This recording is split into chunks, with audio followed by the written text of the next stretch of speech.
नमस्कार शेतकरी मित्रांनो. तर आपण आपल्या प्लॉटमध्ये आलो आहे की जे आपण बेडवर कांदे लावले होते 3.5 फुटाच्या बेडवर. तर त्याच्याच आपण आता दोन ते अडीच महिन्याचे कांदे आपले झाले. आणि आता तुम्हाला मी त्याचीच ग्रोथ दाखवतो. आता त्याला पाणी चालू आहे सध्या ड्रिपद्वारे.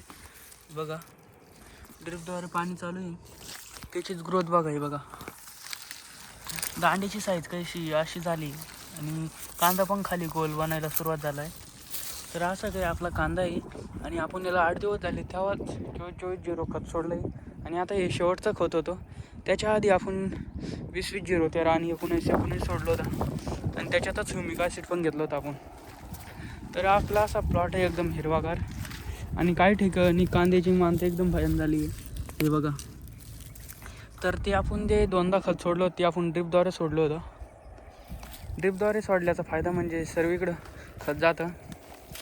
आणि कांद्याला आम्ही फक्त 4 घंटे बांधतो. तर आपण इथं जेन इरिगेशनचं ड्रिप यूज केलं आहे. असा प्लॉट हे बघा, एकदम हिरवागार. 3.5 फुटाचा बेडवर आपण कांदा लागवड केलेली. तर आपण आपला तिकडचं एक प्लॉट होता ते 2 एकरचा, तर त्याची काढणी सुरुवात करायची आहे आपल्याला. मी तो पण दाखवतो तुम्हाला, साईज वगैरे कसं काय झाली. तर आता वाजले 5 आपले सायंकाळचे आणि कांद्याला चालू आहे एकदम भारी पाणी निवांत आहे त्यात. तर आपला असा प्लॉट आहे. व्हिडिओ कसा वाटला तुम्हाला कमेंट करा, लाईक करा आणि शेअर करा. धन्यवाद.